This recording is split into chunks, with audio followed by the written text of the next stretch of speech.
So, good morning again, and welcome to the Unspoken Rules of PR by myself, Suzie Parkus, on behalf of South Westminster Bids. So, just a little bit about me. So my history, well, I've been in business for 20 years as an entrepreneur, and in that time, I've had 6 businesses, and I'm going to explain those businesses to you in the context of what it is that I do now and the experience that I've picked up along the way. So I initially started out accidentally as a personal trainer, which was absolutely phenomenal training for me at the outset at a very young age, because I had to present to the room in terms of training people with exercise to music, spin classes, and so on. And it's really an important skill to learn because you have to own the room and own people's attention. And I can tell you, it's not an easy feat.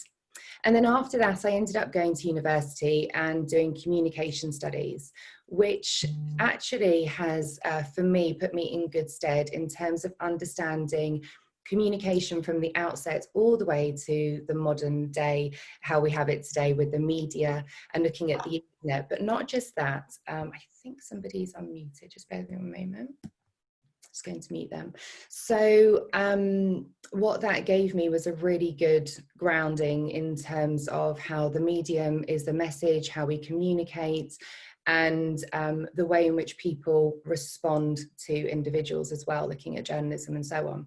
My fashion business was really quite interesting because when you look at that from a PR perspective, people were buying products to help themselves look and feel better. And the way you look is a massive part of PR and our communication as a whole.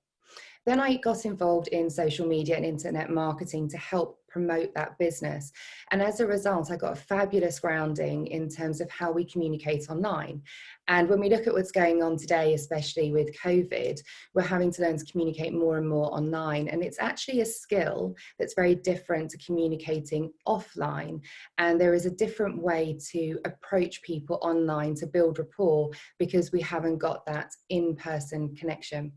Now, the dating and relationship business gave me an insight into people's mindsets and limiting beliefs and how what's going on the inside presents itself on the outside and how we sometimes deny ourselves opportunities based on how we feel we're communicating and showing up. So mindset was a massive part of that. With the business and publicity strategy work that I did, it was very much about looking at gaps in the market and how you as a business can maybe find opportunities through joint ventures, collaborations, where what you do perhaps fills a need and a gap that people haven't thought about, and how to position yourself accordingly for that so you can get the publicity and visibility. And I find myself today being a communication and relationship specialist, which encompasses everything that I've just told you, alongside looking at personality typing, archetype work, understanding energy work, because we as human beings are energy. Everything that we think, act, say, and do creates an internal energetic charge as well as one outside of us. And it's really important that we understand how we're coming across and how that could be affecting other people. So, what is PR? Well, according to Wiki, PR is the practice of managing the spread of information between an individual or an organization and the public. Public relations may include an organization or individual gaining exposure to their audiences using topics of public interest and news items that do not require direct payment. Forbes says PR can be used to protect, enhance, or build reputations through the media, social media, or self-produced communications. Now, I love this one. This for me really leans into storytelling, which is how I like to share with people, and also a phenomenal way of selling. So if a young man tells his date how handsome, smart, and successful he is, that's called advertising. If the young man tells his date she's intelligent, looks lovely, and is a great conversationalist, he's saying all the right things to the right person, and that's called marketing. However, if somebody else tells the young woman how handsome, smart, and successful her date is, that's called PR. And how I see PR is what we know, like, think, and remember about you, whether you're in the room or not. It's the very thing that makes or breaks a person's interest in you, And ultimately, it's what comes to mind when people think about you or your brand, also known as the memorability factor. So I would like to ask you, before we proceed with the rest of the presentation, what do you want you and your company to be remembered for, and what? Because however you're thinking, feeling, and coming across is the communication breadcrumbs and memories that you're going to leave behind with somebody else long after you've left the room or the telephone conversation. So I want to let you know that PR is how you look. So there's a reason why I'm wearing what I'm wearing today, because not just being the host, but also I want to be remembered. If I just wore black, then I might just blend in and not really stand out. And this also goes for if you're in a networking environment. If everybody's wearing black, then we all look the same. Plus, the way you look is a representation of how you feel, your personality, your brand, and also your brand colors. How you feel on the inside is a massive part of PR. Because if I wasn't feeling great today, then I'd probably be a bit sunken, and I'd probably be a bit rounded, and I might shrink a little bit, and I wouldn't really stand out as a person at all. And how I'm feeling would really be felt by everybody else in the room, as well as the person that I'm perhaps in front of as well. If I was in a networking environment, people pick up on all your body language cues. So what you're projecting on the outside is also really important. So if we're having a really bad day and maybe not feeling great about ourselves, how we feel on the inside comes out on the outside. So you might not want to speak up. You might not want to be sociable. You might be a little bit irritable as well. And people are going to pick up on this. And because business is all about people and people buy people, it's really important that we understand how we're coming across on the outside and maybe making other people feel as a result of what we're saying, acting, thinking, and doing. So your behavior, how are you behaving? Are you being diligent?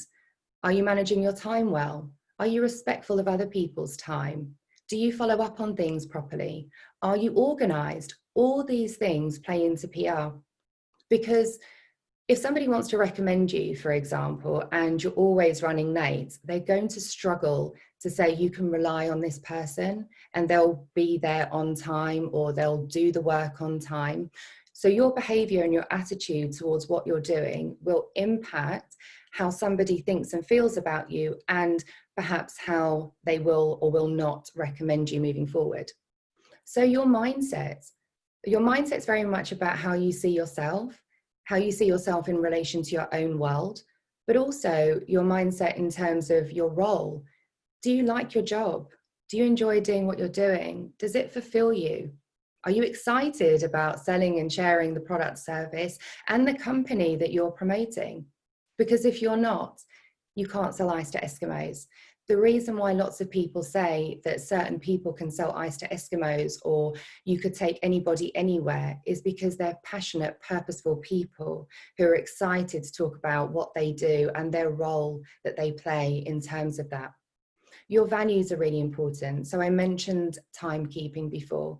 Do you value time? Because if you don't, you're not going to value other people's. Do you value being a person who's got integrity? Because if you don't have integrity, then you're not going to bring that out in other people. So I would invite you to think about what are your values in terms of business and how do they play out in terms of how you're showing up for yourself and others. And that could be your co-workers, it could be the companies that you're selling into, the Joe Public that you're selling into.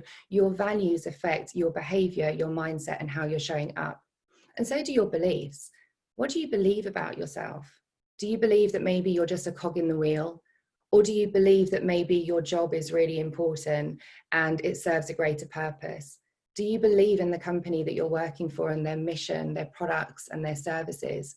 Because if you really believe in what it is that you're out there to promote and sell and share, again, it comes back to you can sell ice to Eskimos because people buy people. And if you're really in love with what it is that you believe, then you speak from your heart, and that affects your tone of voice, your body language, and just your whole demeanor as a whole. And people pick up on this stuff. So what are your intentions? This is a really interesting one that people don't understand fully. So the intention, for example, my intention today is to share with you as much information as possible without overwhelming you, because as I said, PR is a huge topic that covers many, many areas, from mindset, values, beliefs, body language, and how we conduct ourselves. So that's my intention. When I pick up a call to somebody, my intention is to give them the best experience of me. So I'll answer the call with a smile on my face, and I'll actively listen because I want them to know that I'm present and that I'm listening. And I'll offer advice and support if I can. I come from a place of service. So what's your intention when you're picking up the phone to maybe cold sell somebody, when you're picking up the phone to receive an inbound call? What's your intention when you're going out to network?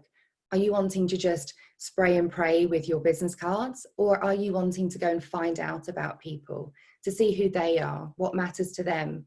And perhaps if you've got something that would benefit them in some way, rather than going in and being a sales machine, do you want to be personal and personable?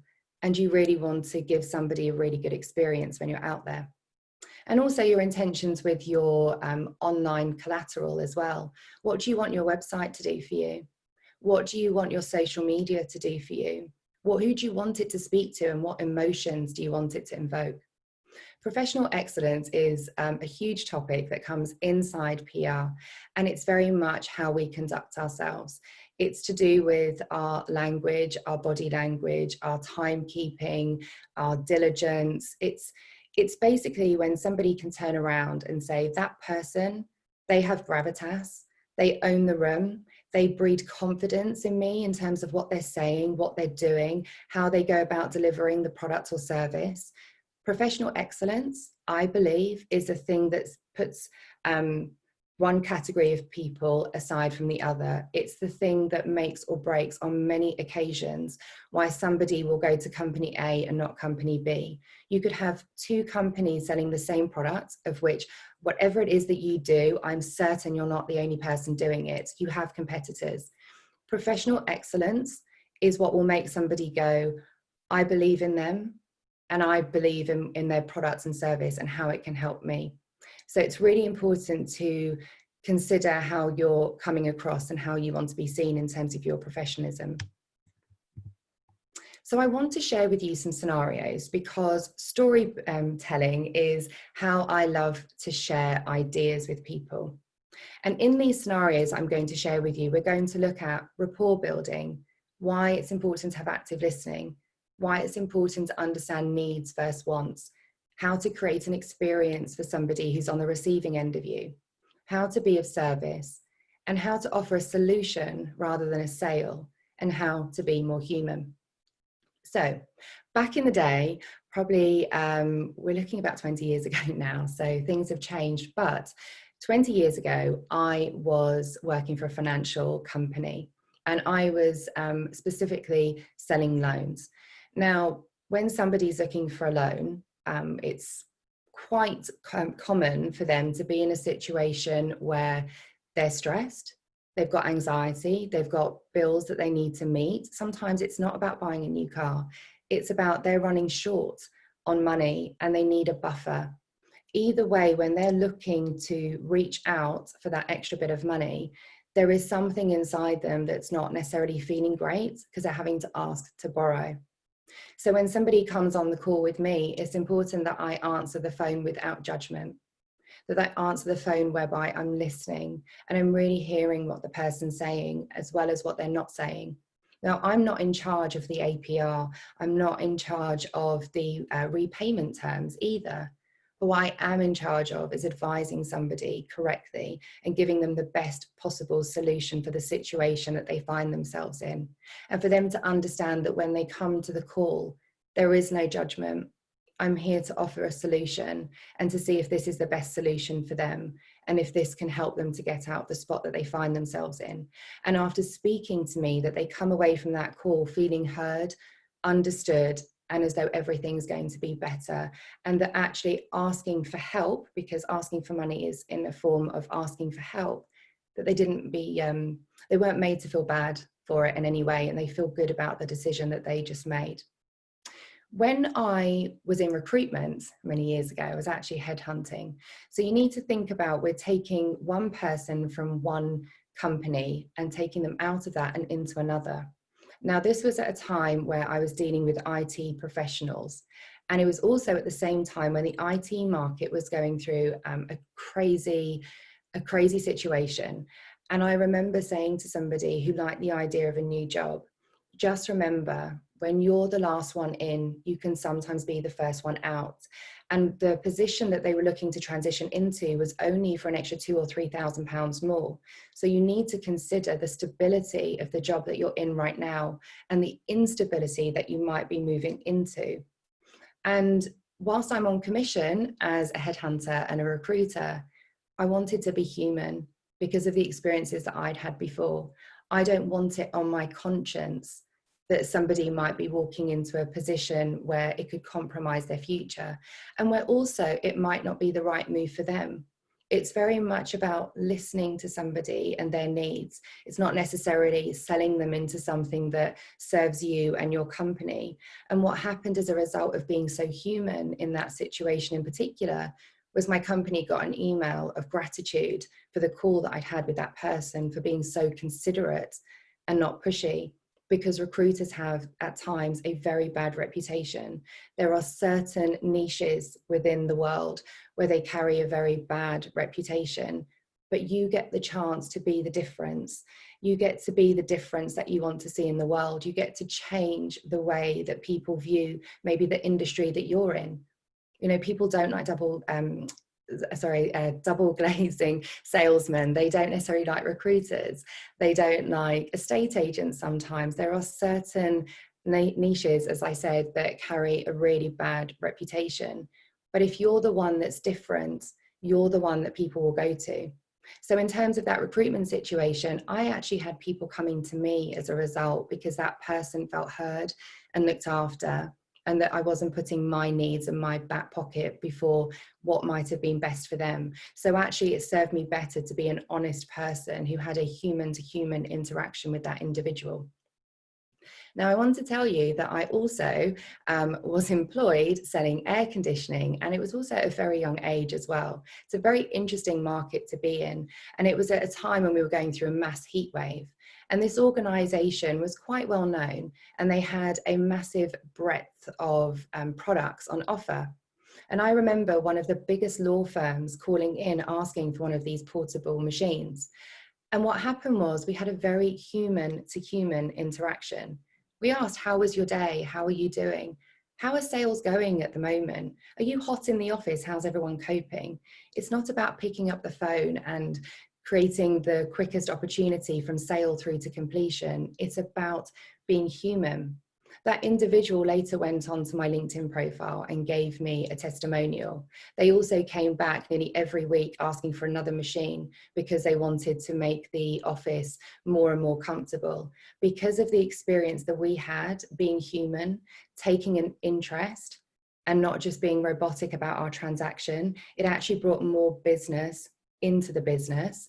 He also went to go on to tell other people that we were the people to come to get the air conditioning machines from, and that they should speak to me because of the experience that he had. If you remember in the blurb when you signed up for this webinar, I talked about how you can do more business without spending more money. People want an experience. They want a human interaction. Now, more than ever, being human is so important, and really giving people what they want as well as what they need, and really listening for what they're asking for. There was a situation a year ago where I actually was suffering with a lot of body pain, and I'd put it out there that I was looking for a specific kind of massage. It's actually called fascia massage, and that's something that I'll go into actually in next week's talk for those of you that are coming along or don't know that we've got a talk next week. The reason why I want to tell you about this particular situation is I was recommended to somebody based on an experience of somebody else. I already had somebody in mind, but this individual brought it up in conversation and said, I suggest you speak to my person because this is the experience that I had. So I took his advice and I called her. We ended up having the most wonderful conversation. But the most important thing that I want to mention to you is when she answered the phone, I could tell that she had a smile on her face. There was a warmth in her voice and a care that oozed out of her.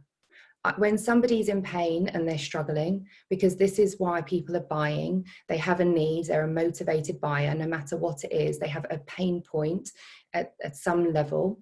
For me, it was physical pain. I went on to explain to her how I'd found myself in this situation and the pain that I was experiencing and how it was hindering me. I felt so much love and care and compassion from this person. I felt completely understood and really heard. She offered me insights and advice, and I just melted on that call. And the other person who I had in mind, who was actually a recommendation from somebody else, I completely forgot about them. I decided that this was the person that I wanted to see. So much so, I was actually in a situation where somebody asked me, what are you doing the next day? And it was the day before that massage.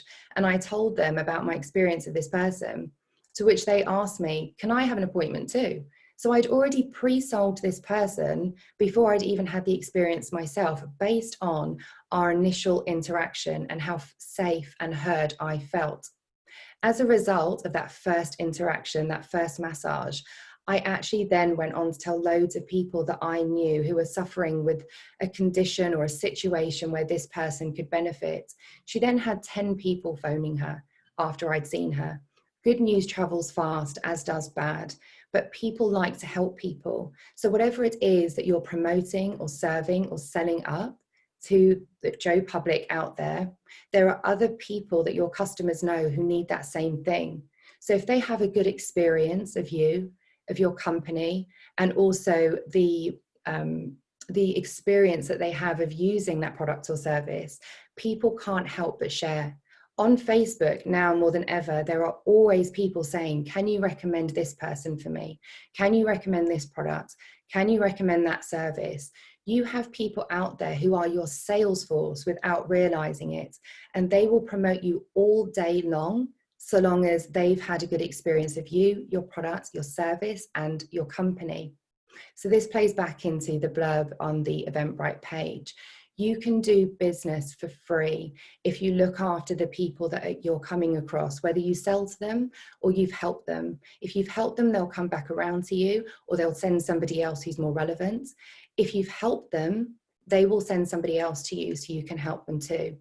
This is how in 20 years, I've only spent £250 on active marketing. The rest of it has only been spent on business cards. I have never paid a penny for advertising or marketing in my business. People know who I am, they seek me out, and they recommend me because of that professional excellence and because of the service that my clients get. They recommend me all the time. And that's what you're aiming for. You're aiming for recommendations based on the experience that you're serving up and the human interaction that you're giving people. So I want to tell you about the time when I worked in the dating industry, because people who are single, they're struggling. They're struggling to understand themselves, and they're struggling to understand themselves in relation to other people. Otherwise, they'd be with somebody. And they were coming with a lot of pain when they came to my events. And then they shared that pain with me when we did the dating coaching. And it's really important to understand that as people, we have the actual self, which is our DNA. Then we have our perceived self, so what we think we see in the mirror. And then we have the received self, which is actually people's experience of us. So from the outside in and the inside out, somebody is looking you up and down the whole time, and they are trying to suss you out. And so what I did was hold up a mirror for these people and say, these foibles that you've got, they're giving off this impression, and that's what somebody's picking up on. Your rounded shoulders and this coy demeanor is saying that I don't believe in myself and I'm not confident. The clothes that you're wearing aren't actually a depiction of your personality, and perhaps are giving off the wrong energy, signal, and vibe. And this is why I'm saying that it's important that we understand how we're putting ourselves across, because whatever comes out of our mouth, words have an energetic charge. I shared this with you last week as well about messages in water. Whatever we say has an impact. Words evoke a meaning and a feeling. And so whatever's going on in that mindset of yours when you're bringing yourself to a situation, people can feel how you feel about yourself. So it's really important that you understand this in terms of the rapport building. I want to tell you about a recent purchase that I did. This is really important to understand in terms of being an expert in your field. So I bought a computer from a high street retailer. So they're not a specialist in the brand that I wanted, they're a generalist. But it was really important that they knew that I knew what I wanted. I knew I wanted a certain brand, but I didn't know the kind of product I wanted within that brand. They didn't talk me out of it. They did say there are other brands out there that are cheaper, that maybe do other things, but I was familiar with this brand and I knew that's what I wanted. I just didn't know the machine. So it was really important that they deployed active listening here and understood that I wasn't going to budge from the brand that I wanted to stick with, but I needed their help and advice in picking the right machine for me. So this is where we look at solution versus selling. I'm already a motivated buyer. I'm a warm buyer. I'm ready to buy today. I just need you to sell me a solution. I don't need you to sell me. I'm already pre-sold. I need you to hear what I need. I need you to hear that I'm struggling to make a decision for myself, but I definitely want to buy from you. I want the product that you've got to offer. This is where sometimes speaking less really helps and asking provocative questions. So in that instance, it would be, well, you know, what are you looking to do with the machine? Do you just want to browse the internet? Do you want to use Excel and Word? Do you want to create PowerPoint presentations? Are you going to be perhaps podcasting and doing your own audio edits? What do you need the machine to do for you? And then let's work backwards and find the right solution for you. This is how people want to be treated. They want to feel like you see them, you hear them, and you're not selling to them. That the sale is actually an experience of a person-to-person, human-to-human interaction. There is another company out there. I'm not one for name dropping, but I'm sure you'll know who I'm talking about. They're a very reputable company. They're very expensive for the product that they provide. In fact, many people say that it's an overpriced product, yet they have queues around the block for people wanting to buy their products. They want the latest version of that product too. Now, there is a customer journey that people go through. First of all, this company does not advertise. I've never seen them advertise anywhere. They do have partnerships with other organizations from which there is a sales channel for these products, but this particular company does not buy advertising. From the minute you turn up, their people who work there greet you with a smile. There is a brand consistency across all their branches. Their people know exactly what they're doing with the products that they offer. They can answer any question that you might have, which means that you feel safe and secure in the knowledge that you're getting. It builds trust and it builds rapport very quickly.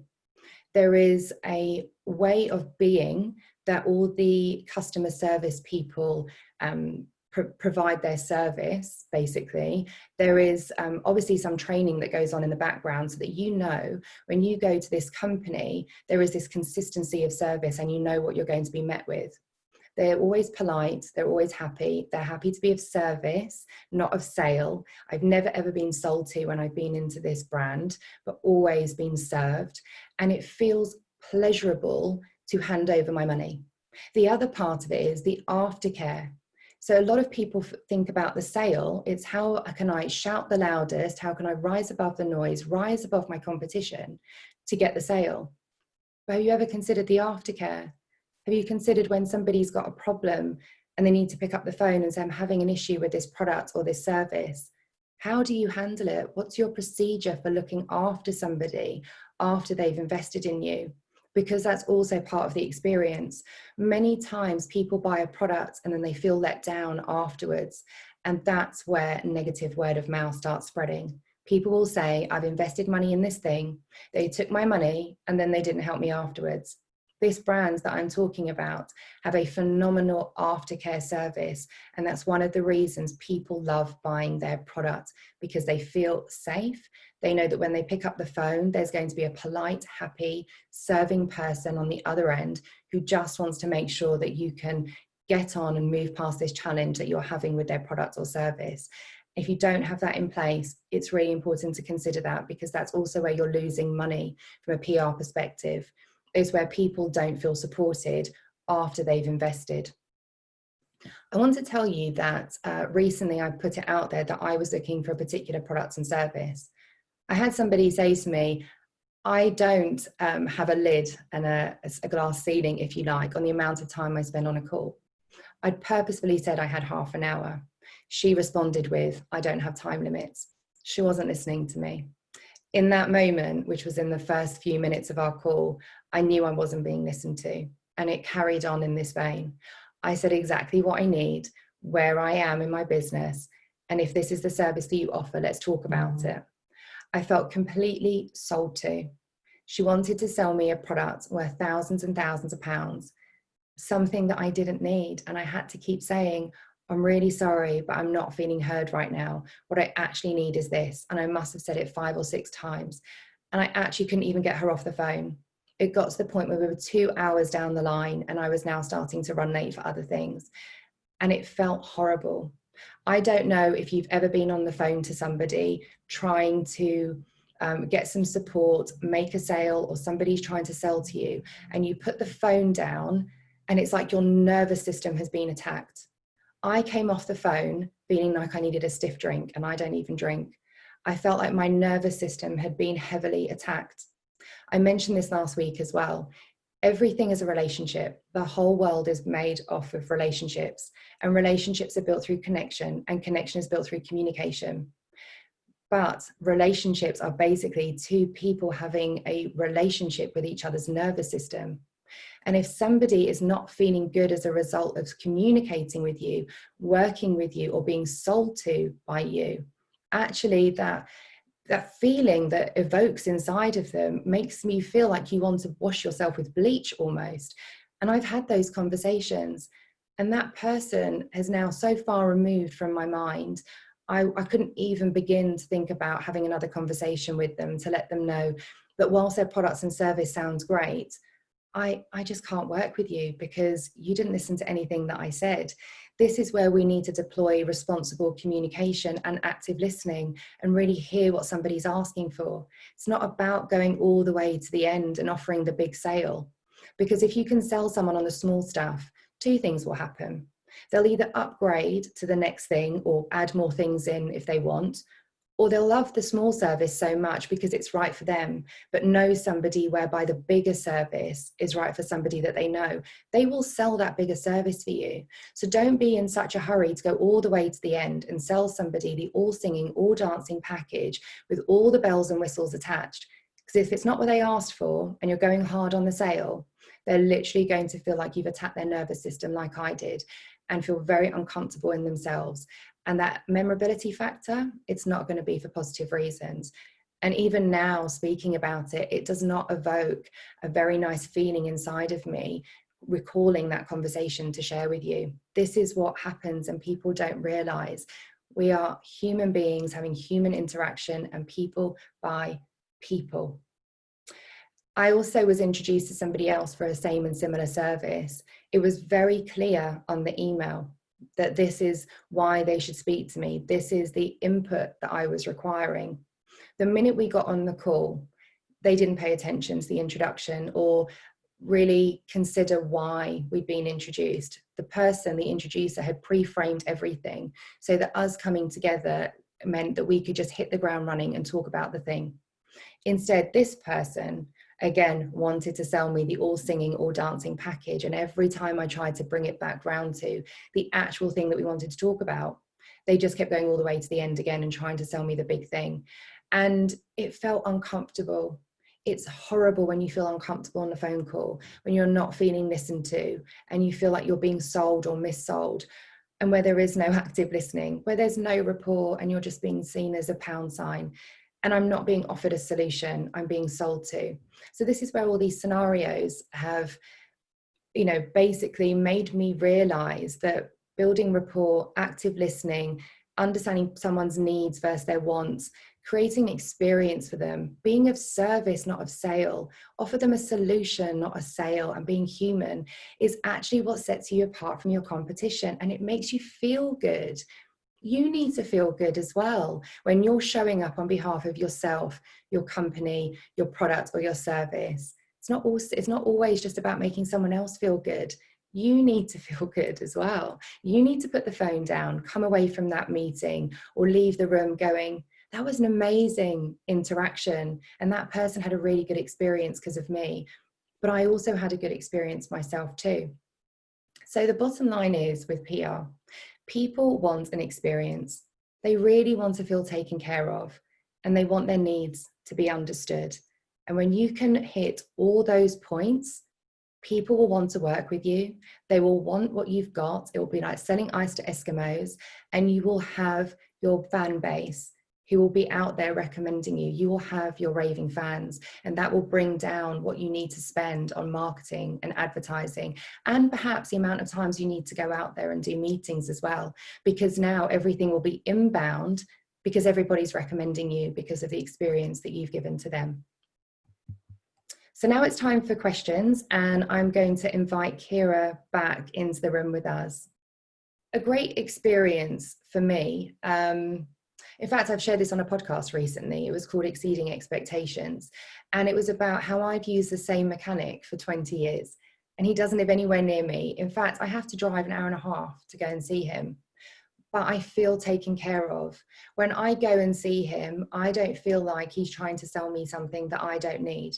Whether it's a service, an MOT, it's a squeak, it's a concern, I just present with the problem and I just say, Eddie, this is what's going on. This is what I need. And he listens to me. He doesn't overcharge me. Many times, especially with tradespeople, they have this terrible reputation. And it's sad because it's a sweeping statement, but they have a terrible reputation for sort of adding on services that people don't need, perhaps. And I never feel that way. And I feel safe with him. As a woman, going to a man as my mechanic, I feel like he looks after me and he looks after my best interest, which is also my back pocket. So there's been times where I've needed things replacing on my car, and he would say to me, do you know what, Suzie, we're just going to replace this one part out of the three. So if you look at the exhaust, for example, it's actually split into three parts. And he would say, but you only need the middle bit. So we're not going to order the whole thing. Otherwise, that's maybe 3 times the cost. And I value that. So no matter how much time it takes me to go and see him, even though he lives so far away and it's an inconvenience, I work with that. I work with that travel time. And when he's got my car, I'll go to a coffee shop and do some work, because I know while he's working on my car, he's also looking after my needs and my best interests. So Lila, I hope that that answers your question a little bit about where I've had a really great experience of some customer care and why I'm always recommending him. I have told so many people about Eddie, predominantly my female friends, because females don't feel comfortable buying services from men a lot of the time. So I want them to have that great experience too. So Ellen, have I got any tips on being more self-aware and correct any behavior and body language that doesn't work for us? Well, first of all, I can see that my shoulders are rounding a bit because I'm leaning into the computer.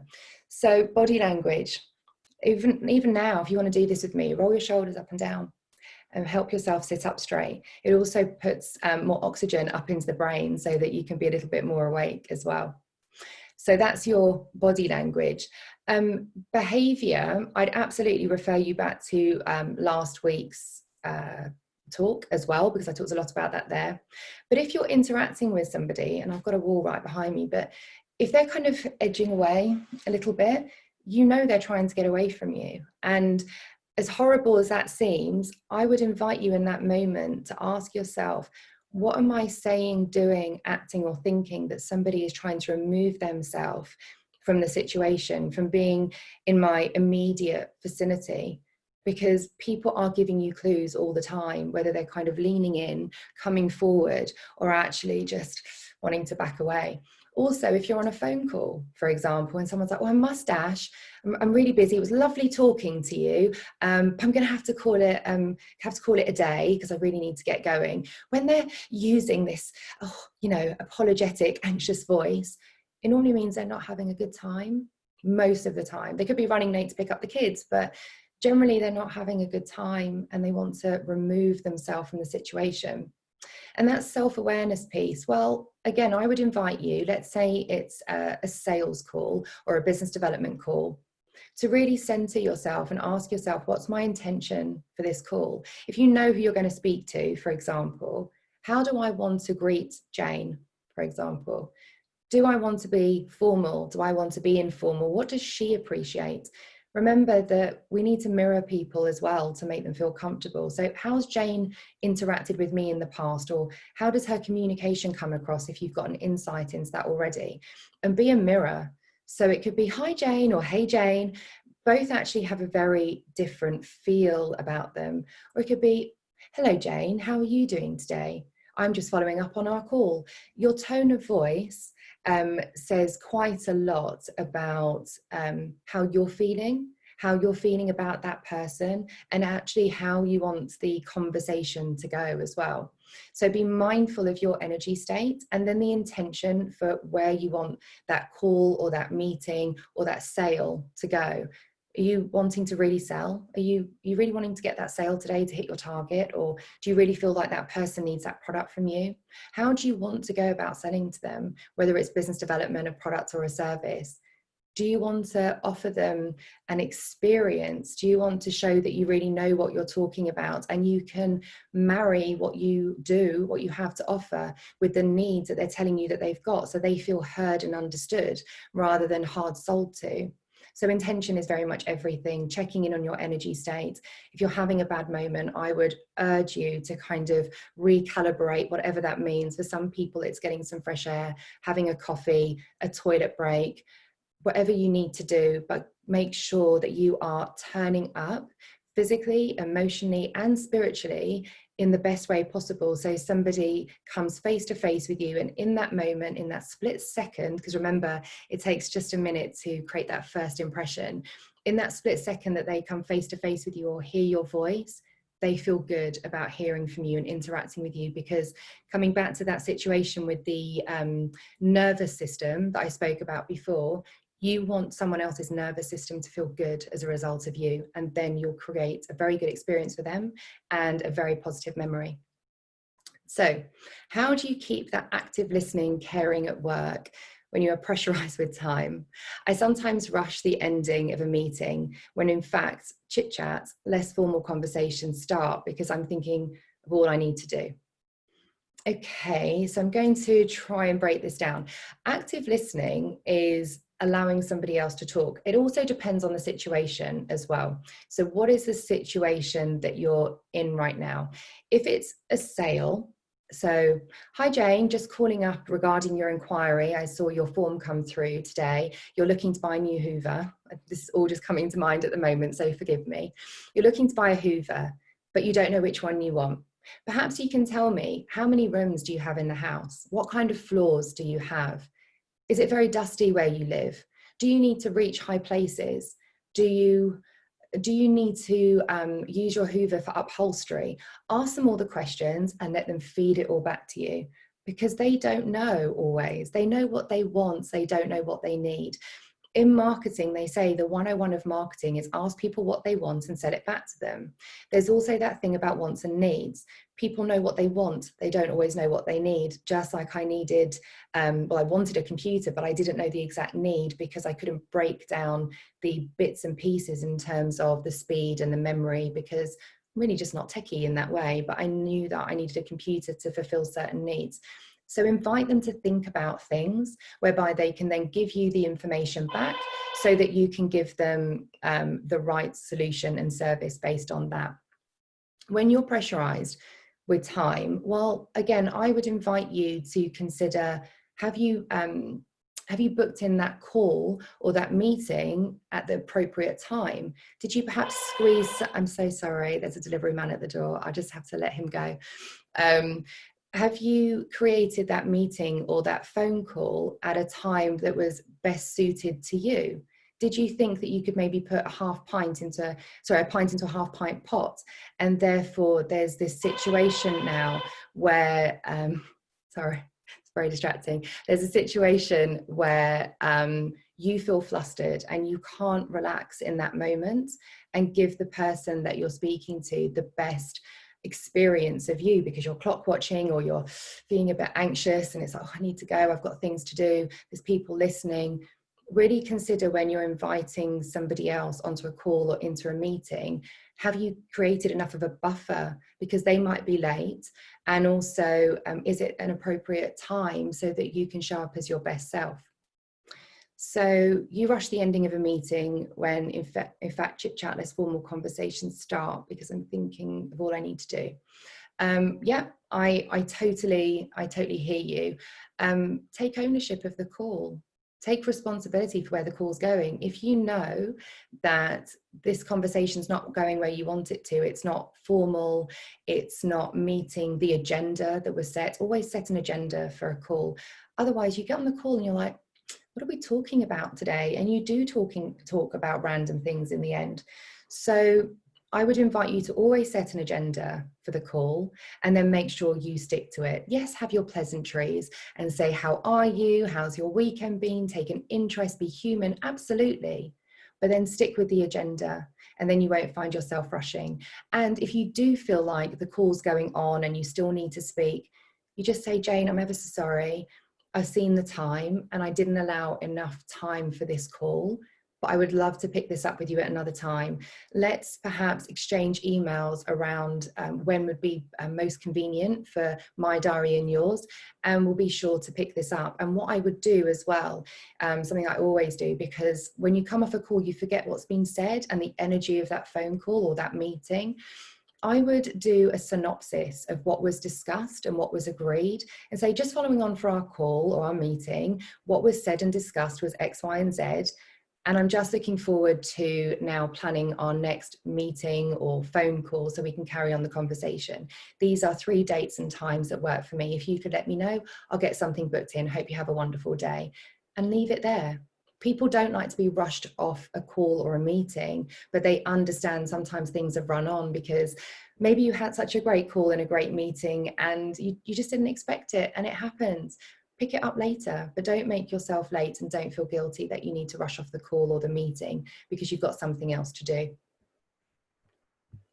I've just seen we've got another one come in. So sometimes my client wants is not in his best interest, but he has a very fixed mindset. How can I get him on board with my advice? Ellen, you're welcome. How can you get him on board? Can you, if you don't mind, tell me maybe the industry, product or service? That could help me. There's a very interesting idea around planting the seed and letting it germinate in somebody else's head and letting them think property. Okay, great, thanks. And letting them think that it was their idea. So when it comes to property, I don't know if you're an estate agent or if you're a property developer, but it doesn't really matter, I don't think, for this, but let's say you're looking to sell a house and you think that that house is the right one for them, and they go, no, it doesn't have a conservatory and I really need a conservatory. Well, then we've got to think about their wants and their needs and ask them why they need the conservatory, because maybe they'd have to go up another 50,000 and it's right out of their budget to buy a house £50,000 more just to get a conservatory, because it's a nice to have, not a must have for the summer. And actually, if they go away throughout most of the summer, they're not going to use the conservatory anyway. So that's an idea in terms of a scenario. But I would, I'm just trying to come back to this. So when they have a fixed mindset, I would ask them though, like, so John, you said you want this, that, and the other, or you need this, that, and the other. I just want to understand why you need or want X, Y, and Z. And if it doesn't make sense, don't tell them it doesn't make sense, but hold up a mirror and say, based on the needs and the wants that you've explained to me, does having a conservatory or a swimming pool or a 5-bedroom house, is that really what you need? Because you've been quite explicit about the budget that you've got and you're only 3 people. So do you need a 5-bedroom house, or do you really need that guest space? Let's try and figure out the solution that's best for you. It's about doing a dance. So I'm a dancer and I don't dance by myself, it's partner dancing. So when you think of that as a situation, both of you have got to be hearing the same notes of the tune so that you're not dancing out of sync with each other and stepping on each other's toes. So what I would invite you to do is get on the same page as your clients and really understand their motivations, their needs and their desires, And if it's to do with budget, ask them what their budget is and offer them the best possible solution within the budget that they've got. Tell them you've got their best interests at heart. Just like my mechanic, you know, I don't want you to really be spending an extra £50,000 because I know this was your top level budget. And when we really consider this house as a whole, it's not even going to be your long-term family home, it's a temporary stop. So do you really want to push yourself to go an extra 50,000 when you go away in the summer and it's a nice to have, not a must have? It's about really showing that you care and that you've been listening and that you understand. And it's taking all the disparate parts of the conversation and the scenario and taking that puzzle and building a picture for somebody. Most people are very visual, or they might be logical. Actually, this is another thing to consider. Are you speaking that person's language? We spoke about this on last week's talk as well, which I'd invite you to go and look back on. It's on YouTube. Everybody has a different love language and a different archetype and a different personality profile. So when you're aware of these things and you understand the emotional intelligence, of which these are all the things that I teach and train people on, you know who you're talking to. So very quickly you can get on the same page and talk their language so they don't feel like you're coming from one place and they're coming from another. So it might just be understanding who you're talking to perhaps, so it doesn't feel like you're clashing in terms of perspective. So I hope that helps, but if it doesn't, Hansen, please ask me another question and I'll try and clarify this for you a bit more, or feel free to drop me an email and we can talk about a specific scenario if you want. Great, I'm really glad that helps. Has anybody else got any questions for me? I'm still available for a bit longer. How do you determine if they're logical or visual? Great question, Annabelle.